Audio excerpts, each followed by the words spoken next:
Good afternoon and welcome everyone. My name is Rosa Carrasco. I'm the director of the Rafael Cintrón Ortiz Latino Cultural Center, the LCC as many people call it. Thank you for joining us in this online series called Latinx Women Leaders Across Movements, presented in partnership with the Women's Leadership and Resource Center to celebrate Women's History Month. Both centers are part of the Center for Cultural Understanding and Social Change. Here at UIC, we are 7 cultural centers committed to advancing positive social change grounded in the principle of access, equity, and social justice. If you're not familiar with the 7 cultural centers, I encourage you to check them out. I believe that someone is putting the link in the chat where you can easily do this at some point. The program today is part of a series of 4 online conversations featuring Latinx women leaders across social and environmental movements. The presenters will be sharing their experiences and leadership on a variety of topics, including labor and workers' rights, immigrant rights, environmental and climate justice, and building transgender and queer Latinx power. And through an intersectional lens, we will see the complexity and uniqueness of their identities, right? Their personal stories, and what are the action-based agendas that they are using to change policies and improve the living conditions in our communities. So I am very much looking forward to these conversations with these incredible women leaders and activists, our sister center, the Women's Leadership and Resource Center, and all of you attending the program today and hopefully during the rest of the month. I am now passing the mic to Natalie Bennett, the director of the Women's Leadership and Resource Center. Greetings, everyone. Welcome. Good afternoon. Thank you to Rosa Cabrera for inviting WLRC into collaboration around the Zona Abierta series on Latinx women leaders in Chicago. As WLRC turns 30 years old this year, LCC is our older sibling, I'm reminded that for at least that long, UIC has held space to recognize the labor and celebrate the contributions of women-identified persons who have made the campus, city, and society a better place to work, to live, to study, to build lifelong relationships. Heritage is what we get and what we pass on. And UIC's heritage of fostering amazing women leaders, thinkers, artists, organizers, and change makers, some of whom are right here today, is certainly one that I'm happy to claim and that I hope that we'll continue to build on for the future. Or collaborative programs similar, such as this one with LCC, are just one of the ways that we promote inclusion and social justice on the campus. More specifically, we are always looking to create programs that highlight the political, creative, and intellectual work that is happening at the intersections between feminisms and various movements against against white supremacy, against imperialism, against carceral systems, but also movements for a better and more livable and more just for future generations. And I emphasize the for because I think in a way we tend, when we look at the struggle, I don't think we always pay as much attention to what we're trying to build and how we're trying to get there. And so I really am looking forward to Rosie's comments. We also are very much about fostering collaborations between UIC community and with feminist and social justice organizations around the city. We want to be able to learn from you. We want to be able to build with you. We want to be able to amplify your movements and also to work together to address the larger issues that affect women and gender nonconforming folks. So extremely grateful for this collaboration. this is heritage that we're also creating, and that we're also giving back to all of you who are students, faculty, staff, members of the community, that this is a kind of programming that I hope that you will continue to demand that we produce, and that we continue to center the stories and the voices and experiences of the women who make the city an amazing place to be. So thank you. All right, I have another job, which I'm supposed to remind you of things. So in terms of the order of the program, oh, a very important thing I forgot. Cannot forget this. Our co-sponsor for the series is the Honors College. And so very, very, very grateful to them that they have stepped up in this moment of austerity in the university to help us create great programming. So after I'm done, let's see, Rosi, then after the conversation with Rosi, then we will begin the program. Okay. Thank you, Natalie, for the beautiful introduction, and also reminding us that we are in the making of heritage, right? This is not only something in the past, but we all take part of shaping our different types of, whether it's cultural heritage or the heritage of women and so forth. I am now delighted to introduce our first guest speaker for the series, Rosi Carrasco, who works with Chicago Community and Workers' Rights, providing resources and information about immigrant and workers' rights in the community. Carrasco has been a community organizer since she emigrated to this country with her family. Throughout the years, she has played key roles in multiple immigrant rights, mobilizing in Chicago and nationally, including the massive demonstrations in 2006 and 2007. She has been very active in the organizing efforts to stop deportations of immigrant families, especially here in Chicago. Welcome y bienvenida to our virtual community, Rosi.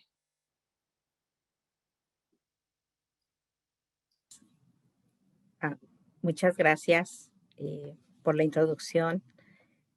¿Sí me pueden oír? So good afternoon. I hope everyone is doing well despite this terrible crisis. Thank you very much to the Cultural Center of the UIC for the invitation to participate in Zona Abierta. It is a truly honor to share this space with all of you, particularly this month during the International Women's Day celebrations. I have lived for 27 years in Chicago with my family, with my 2 daughters and my husband. In all those years, I have seen and experienced firsthand many of the injustices that immigrant families face in this country, regardless of immigration status. During those years, I have also witnessed the resistance of families to fight for their rights, to live with dignity in this country, to participate in numerous actions to stop deportations and to change the conditions in their workplaces. For 15 years, I worked in an organization in the southwest side of Chicago, helping low-income immigrant families. And around 2013, I started collaborating with Organized Communities Against Deportations, OCAD, coordinating community assemblies and helping organize families facing deportation. For the past 5 years, I have been working at Chicago Community and Workers' Rights as an organizer. And this organization works primarily with low-wage Latinx immigrant workers in Chicagoland area. Most of these workers cannot find support in any other places due to language barriers, immigration status, lack of formal education, and other barriers. So I prepare a brief presentation of the work we do at CCWR, and I want to ask Jorge if he helped me to share with all of you. As I was saying, Chicago Community and Workers' Rights is a work-led organization. The organization is a tool for workers who seek support when employers do not want to pay them for their working hours or their overtime. According to a study by the University of Illinois in Cook County alone, $7.3 million are lost every week due to stolen wages. So this is something that I have been learned since I have been working with the organization. You could see a couple of pictures that I put to your left. You see this is a rally that we did with supporting mostly these are mothers that work in the Hyatt Hotel. And this hotel is located in the in downtown. And they came to the organization around May 2019 because they were not having equipment to do the work. They didn't have gloves. They didn't have all the things they needed to do the work, and also they were being overworked. They work like most hotel workers work like 16 rooms in a day, but they were doing more than sometimes 28, 26. So we helped them to organize. They retaliate against the workers. They fire one of them. We helped them to put a complaint in the National Labor Relations Board. And then after 6 or 7 months, they won the case. So this is, it was around May Mother's Day. To your right, you see a picture where we were supporting workers from a restaurant that is also located in Chicago downtown, and they didn't want to pay workers their salary, so we helped them to put a claim.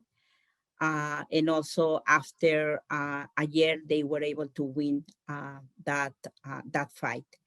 And Jorge, could you help me to pass the next one, please? And I don't know if there's questions. Okay. So Chicago Community also works with workers who seek support and solidarity to organize and defend themselves against injustices in the workplace, or who are seeking support because their lives are in danger from the conditions in which they work. We have a lot of workers that came because there's no safety. According to OSHA, every single place in which we are working should have at least the most basic protections, so workers don't put their lives in danger. But very often workers came and talk to us because they wanna learn more about what to do if the company is not following the policies of OSHA. 99% of the workers who came to the organization seeking support and solidarity do not have a union or any other form of organization in their workplace, and more than 70% do not have documents. I'm talking about the workers that come to the organization looking for support. 60% of these workers live on the minimum wage, and particularly during this last year, since the COVID-19 crisis began, the organization has dedicated a large part of its effort to supporting workers who work in companies where the recommendations to avoid COVID-19 infections are not followed. I can mention last year, just at the end of March, just when the COVID-19 crisis began, a group of workers called the organization, the company is called Pactiv, and it's located in Bedford Park. And around they walk out of the companies because the day before they found out that 2 workers were sick, and they went to the hospital because of they have COVID-19. And the company didn't clean the space, didn't do anything. Just the next day, workers came to the company, and they were really concerned, knowing that something could happen with their life. So they walk out, and once they were outside, they called me and asked, what do we do now? We are outside of the company, and they are not doing anything to make sure that our life is safe. So we helped them. We closed the office by then because we were following the policies and recommendations of the Center for Disease Control. But they called me. We create a community. We have this conference calls with them with different shifts, and we help them to put together a how to say, collective action. They request the company to have to follow all the recommendations, and after a couple of weeks, the company told them that they will follow the guidance of the CDC. So it was a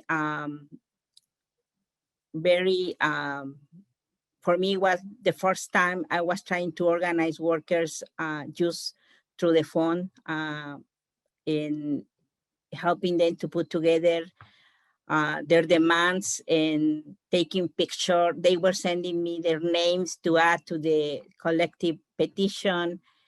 And it was a very intensive work, but at the end, they were able to work in good and better conditions. And until now, they have, it seems that they are working, and the company has provided everything that they should. I think I missed something in the past. No, okay. And use the pictures. The one that it's above is workers from a restaurant. In this company, they were firing African American workers. We helped them to put a claim for discrimination, and in the one below, we just went to support the 5 for 15. And all these pictures are before the crisis. Before, I think they are from 1990. What is before 1920? Okay, so we could go to the next, please. Abuses against workers are mostly committed in places where there is no union and no type of worker organization.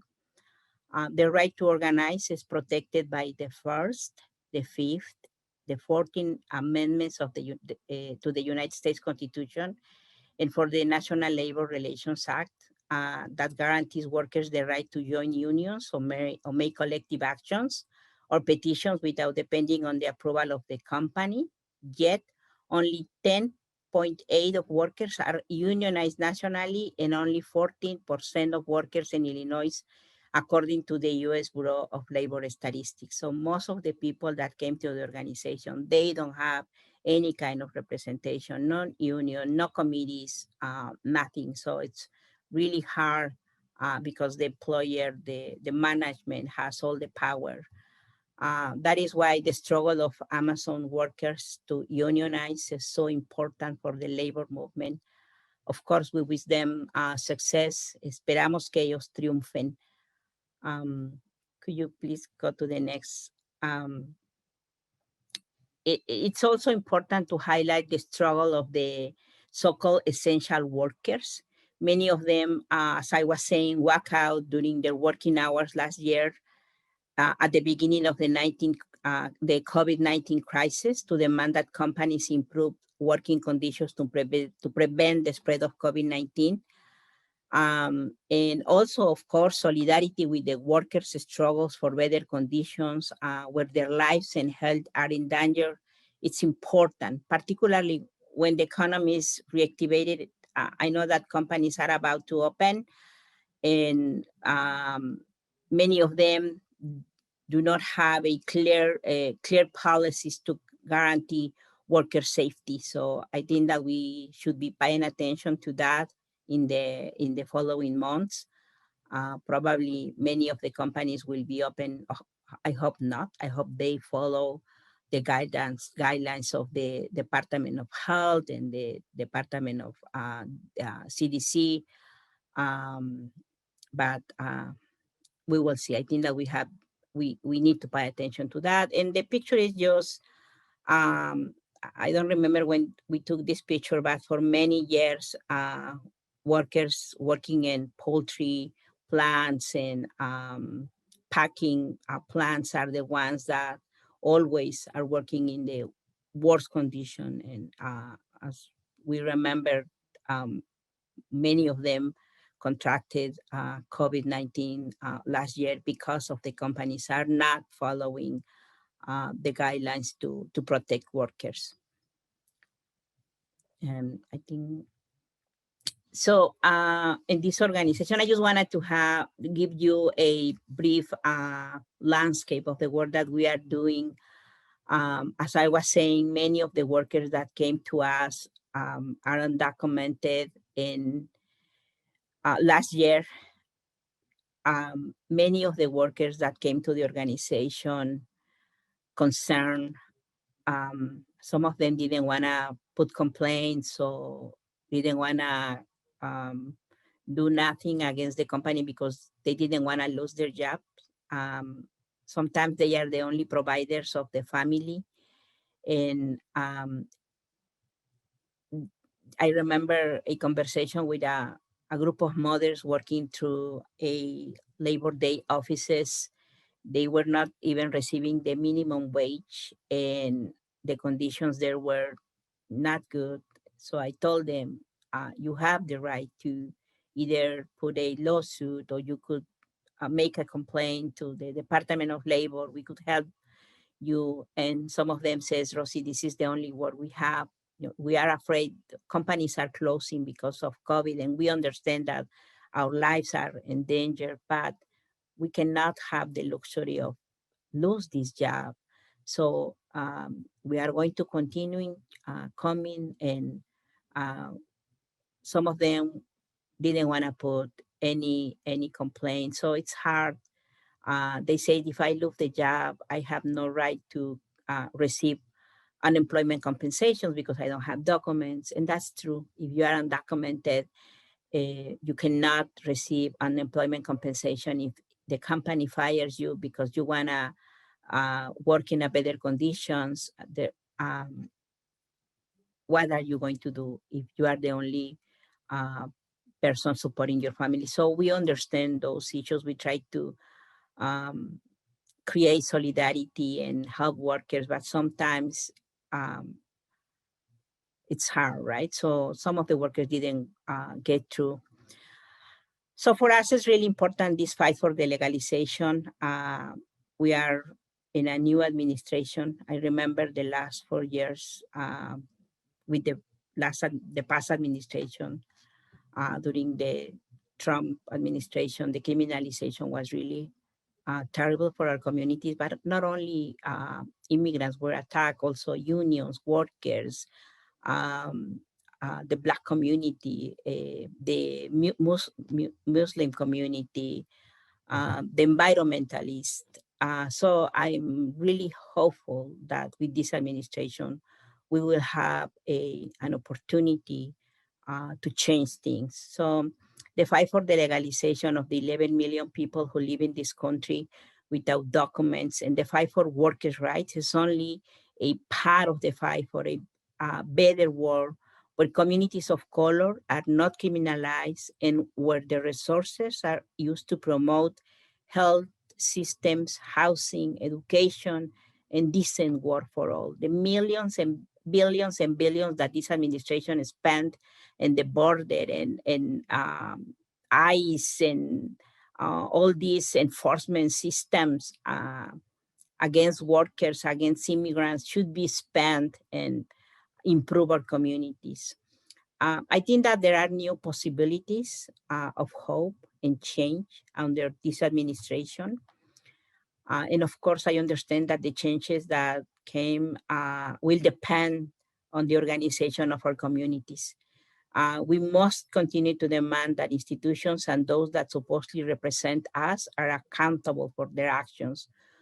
We have to work with workers and we have to work with the community to continue together changing this conditions and to create the world that we want to build. So I think that I'm just putting, in Spanish we say nuestro granito de arena, right? Just a little bit of our effort is to create a better world. And I just wanted to ask all of you to help us to change these conditions that we are facing, not only as immigrants, as workers, as members of the community, and join.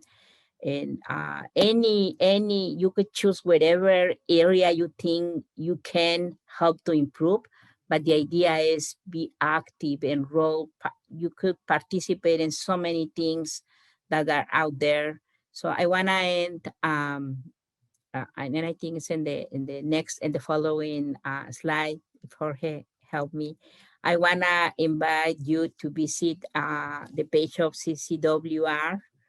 And also Mi Gente's page,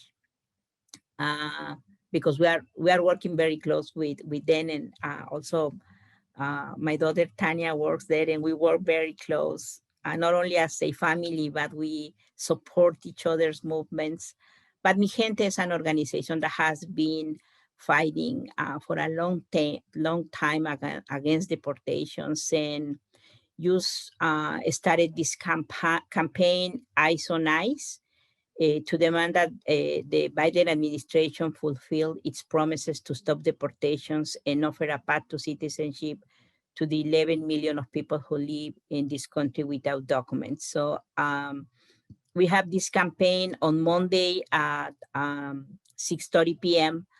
CCWR is gonna have an event highlighting the testimonies of workers that, because they don't have documents, they sometimes lost their jobs, and some of them are ended in deportation proceedings, not because of the job, but because the criminalization and the deportations that happened for the last years in big numbers.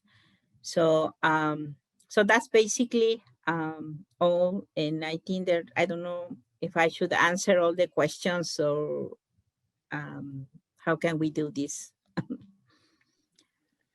Thank you so much, Rosi, for sharing everything. Your knowledge, your work, the organizing experiences, and some of the workplace injustices that some of the workers face.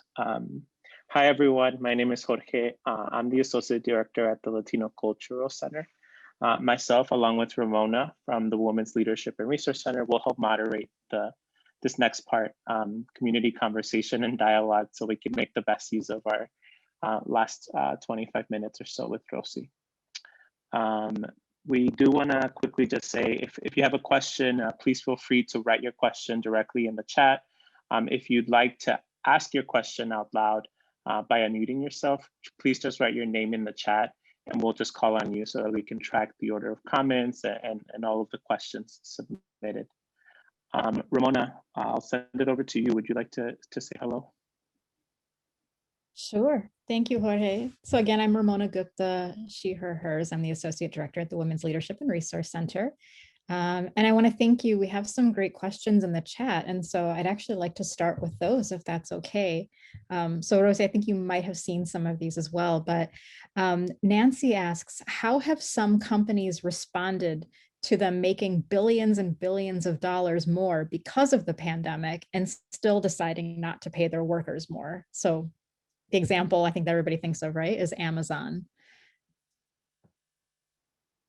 Unfortunately, I think they have been accountable by the workers, right, when they denounce those companies, but there's nothing else. I don't see the government. I think they should be punished because they are becoming richer and richer during this time. It's unbelievable, but I haven't seen, and I'm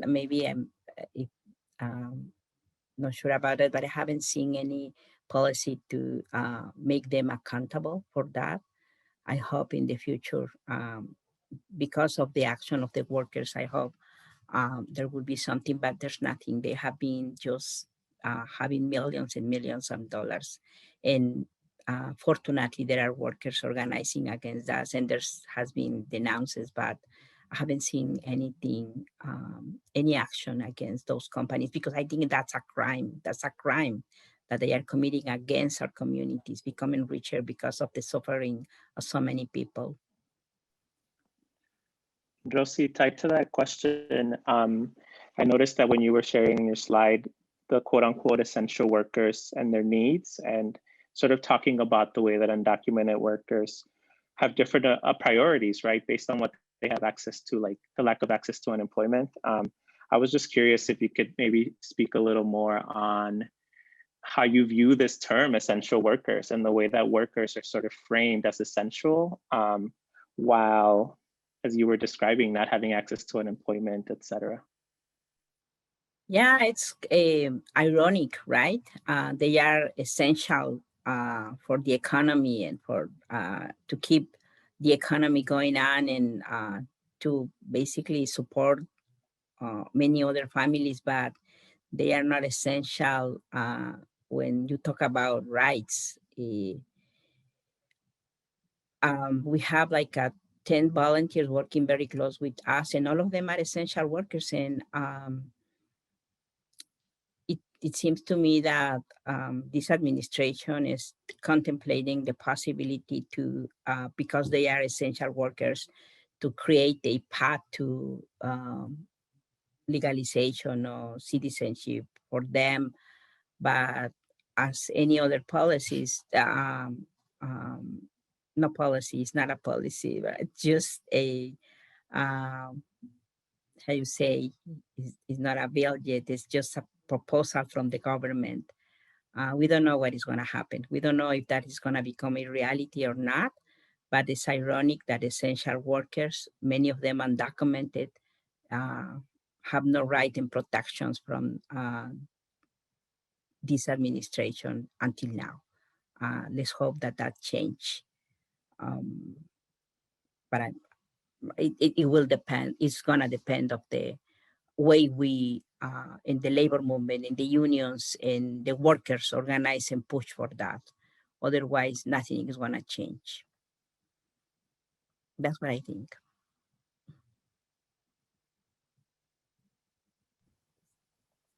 Thank you, Rosi. We have a couple of questions from Kata. I hope I'm saying your name correctly. That I think, go back to this idea of holding companies accountable, but more directly are related to the ways that employers treat employees that are fighting for their rights or wanting to unionize. And so there's a kind of a two-part question. What are the ways that employers intimidate workers from fighting for better conditions besides threatening job loss? And then the second part of that is, how do you then help workers through their fear of unionizing and advocating for their rights? Yeah, I was working with this group of workers from the hotel, and I know that they hire a company to help them to work against the unionizing efforts. I don't know how, I understand that companies spend thousands of dollars hiding companies that are specialized in not give, they hold a lot of meetings with the workers talking about all the bad things that the unions will bring to their lives. I remember they started a campaign against the union. They hired this company to do this campaign against the union. And they fire one of the workers. So they really, they started giving, what else I remember they did during this fight. Some of them were punished by not giving them extra time to work or putting them in the worst shift, making them work on the weekend. So they do a lot of stuff to intimidate workers. And the other thing is they spend a lot of money in campaigns, but also it is something that happens not always when a group of workers approach to the organization. We try to connect them with some of the unions because we don't work for any union. We are not a union. We are a worker center. We are not lawyers. So we try to connect them with some of the unions we know are really good unions that help workers. But sometimes those unions don't have in certain areas are not priorities for them. So you don't always find a union that wants to work with all the workers.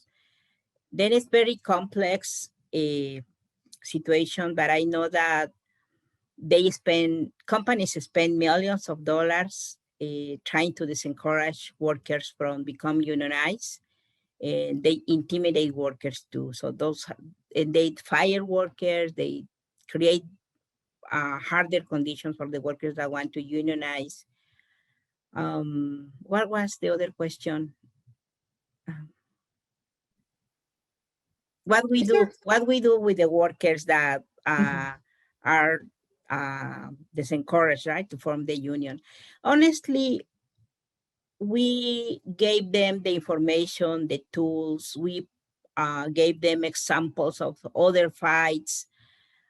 We connect them with unions. We connect them with other workers. But at the end, it's their own decision what to do, right? So when like the workers from the hotel, the workers that some of them decided to go ahead and continue fighting, we support as much as we can. And if they don't want to do that, because whatever reasons they have, we respect that. We cannot, there's no way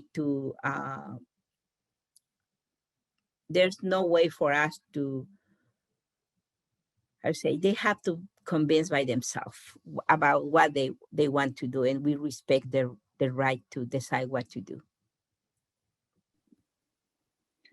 Thank you for sharing that, Rosi. Kata, who asked the question, wanted to address you. Go ahead. Hello, I'm Kata. So the reason why I ask these questions is through personal experience. My mother was fired from a company called Molex not because of the pandemic, it was because she turned in a petition and a letter because the temporary workers are being paid a lot more than the permanent workers like she was.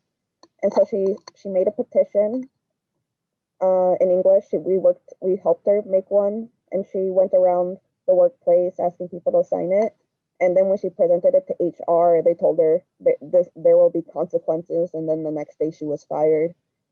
And I guess that's why I kind of wanted to ask these questions. And I guess I kind of wanted to, I was thinking of it as like, wow, my mom was made into an example for the other workers to not advocate. Like, this is what happens when you advocate for yourself. So I guess that's just kind of what I wanted to say in relation to my questions. Okay, thank you. And I didn't get the question. What was the question? Because what happened to your mom, I understand it was a retaliation, right?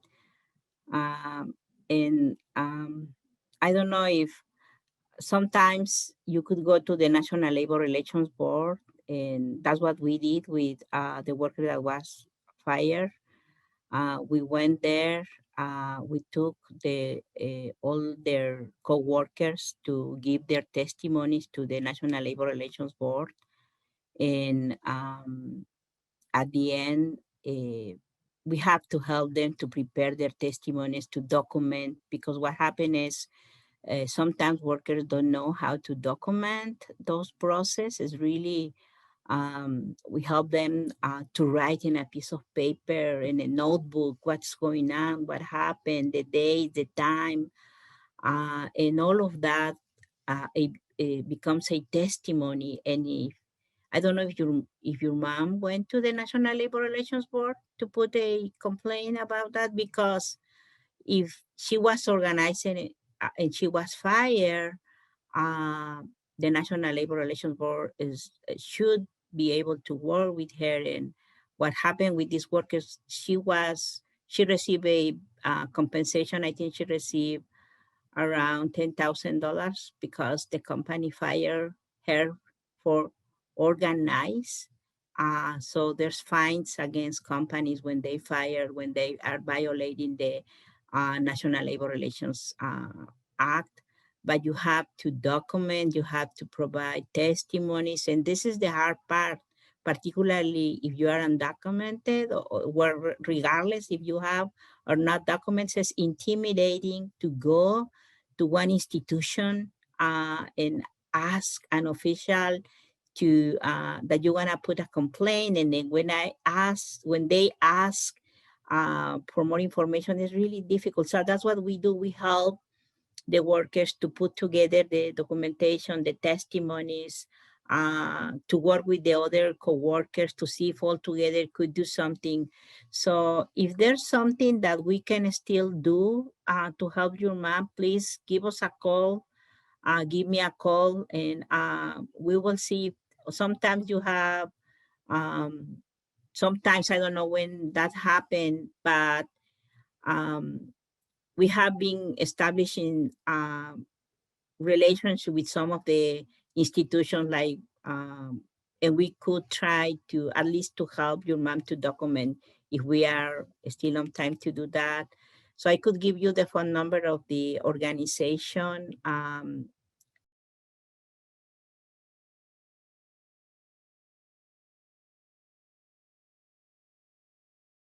But also you could visit the webpage, and there's forms there, and we could talk and see if there's a way to help. I don't know if we still have time to do that. And I don't know if I answered your questions. Thank you so much for that, Rosi, and for Cata for sharing those experiences with your family with us. We'll definitely make sure that the two of you can connect after this. And I think it speaks to exactly what you're talking about, and why we wanted to host you today, right? Using CCWR as a resource for our UIC community. Rosi, another question that has come up is, and you talked a little bit about this with the pandemic already, and how you were saying you were doing organizing via the phone on the phone for the first time instead of in person. But tied to that, what do you think have been some of the most important effects of the pandemic on organizing? And that's a question from Amalia, who also says hello. And so in what ways has the increased use of technology and the perils of gathering in person Hi, Amalia, thank you for the helped or question. hindered or created challenges and opportunities in organizing? Yeah, unfortunately, during the pandemic, it happened in two ways, right? Some of the workers walk out and organize because their life was in danger. There's no other way, right? They say either my life or the money of the employer. So that happened. It was very, I don't think that no one was expecting that. And it was good. That was good. But on the other hand, when, how can I say, when it was because of COVID, workers knew that they needed to organize. So we saw a lot of workers doing complaints, and also there's a law that says that if the company doesn't follow the guidelines, they could receive a fine, or they could you could put a lawsuit against them. So there's a tool in the law that help in that particular area. But when I think for workers, that was something really important. But when we talk about stolen wages, that was not as important as their life in danger, being in danger. So we saw a lot of movement around making the companies accountable when there's the something related with COVID-19, but when it was related to other things like wages or other stuff, workers didn't want to do anything. At least that's what I saw. And if those workers didn't have documents, then they decided not to put claim, not to put anything. So I will say that, and I remember one of the workers that when he called me, told me, you know, I know that it's my life. So I rather go outside and stop working in this company than I don't care if I lose my job, but I don't want to lose my life. So it's when it's COVID, it's very clear that workers didn't want to lose their jobs. So they have been organizing around those issues. I have seen more workers asking the companies to have basic things like soap, like water, like hand sanitizer, like masks. I don't know if that answered. What was the other part of the question? I think you answered the question, Rosi. It essentially revolved on opportunities and challenges that technology, how the right? organizing has been impacted. But you mentioned technology. That's a most difficult part. Many of the people that we work with don't have computer in their houses, or they only have their phone, right? And you try to do a Zoom meeting. It's really hard. Technology is a challenge. Definitely, we have been looking for ways to communicate with people, mostly as phone calls, Zoom meetings. Now, some of them have learned and managed to and also was a challenge for ourselves, right? We have to learn to. I don't think that grew up with the technology as many of you, so it was a challenge. It's harder to organize if you don't see the people in person and you don't have all the tools. But we managed, right? So, yeah.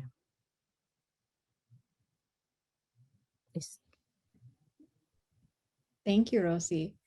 So, you know, as this is part of a series of conversations with Latinx women, one of the things we wanted to ask you about is, you know, can you tell us a little bit about the importance of connecting with other women organizers, and how you have done that? How do you stay connected? How do you learn from each other? How does that inform your work? If you could talk a little bit about that. That's a great question. Of course, you know, we just, yesterday we were celebrating the pass of the Welcoming City Ordinance without carve-outs. And many of the organizers, of course, are, everybody's there, but we have a lot of women organizing around that. So yes,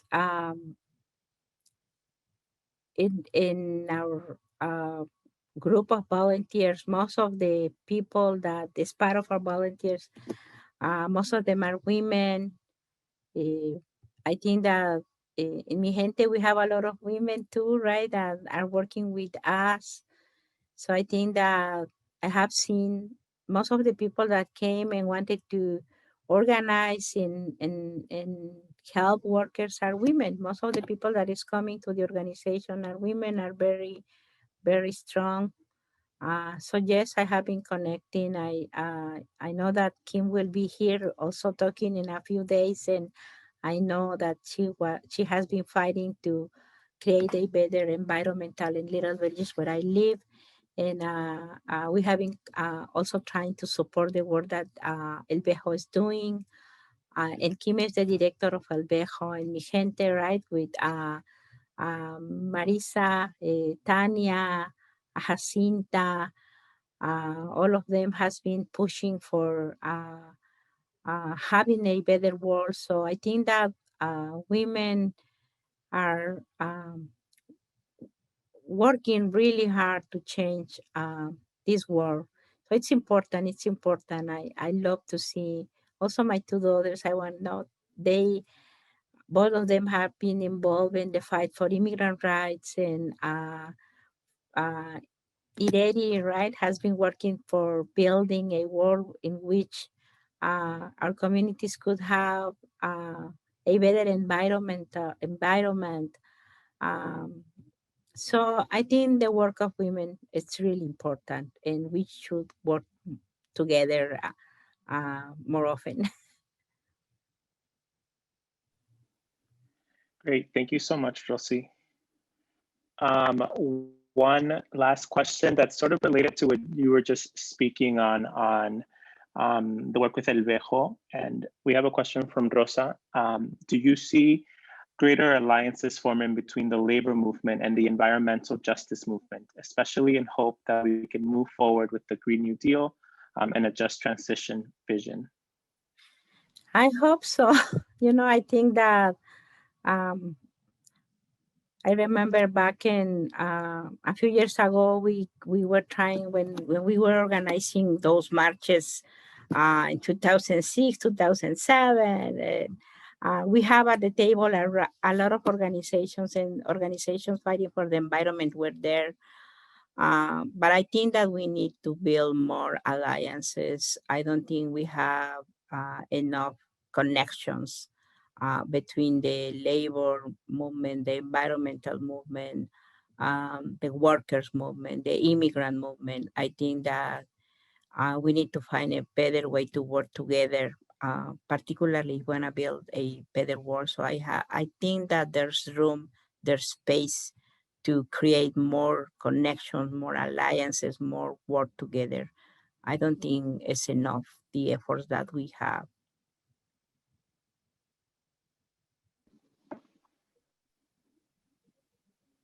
Thank you so much, Rosi. We are running short on time, so I'm gonna read one last comment that was thrown into the chat. I know we didn't get to every single question, but thank you everyone for your submissions. We have a quick comment from Elena, and it says, "Hi Rosi, I just want to thank you for all your efforts on so many fronts for so many years. You are such a powerful inspiration for so many of us." I think that is a lovely way for me to send it over to Ramona, who will just wrap us up and tell us about our next speaker as well. Thank you, all of you. Thank you, all the people that is asking questions. And please reach out to me if I didn't answer something or there's something that I could help. Please, you could go directly to CCWR and you will find our information there. Thank you, all of you, for the invitation. Yes, thank you so much, Rosi, for joining us today and sharing so much of your wisdom and just the beauty and the energy of all the work that you do. It's just absolutely wonderful. So Jorge has shared your website for CCRW in the comments or in the chat again. And I'd like to invite everybody, if you'd like to unmute yourselves, just to say thank you to Rosi for a second, real quickly. Everybody, just thank you so much. We'd like to clap. Gracias, Rosi. Thank you. Thank you. Thank you. Thank you. Thank you. And we'll remind you that this is the first in a 4-part series of conversations with powerful Latinx women leaders here in Chicago. And so our next event is going to be on Monday, the 15th, with one of Rosi's children, Tania Anzueta, who is the political director of Mi Gente, which is another organization that Rosi mentioned earlier. Mi Gente works for immigration rights. And so we'll put the RSVP link in the chat. We invite you all to join us at the same time, 3 p.m. to 4 p.m. And then we'll have 2 more events coming up later in the month on the 17th and the 30th. We hope that you can join us all. And thank you again so much for being here. We appreciate all of you. Rosi, again, thank you so much. Thank you. Bye. Take care, everybody.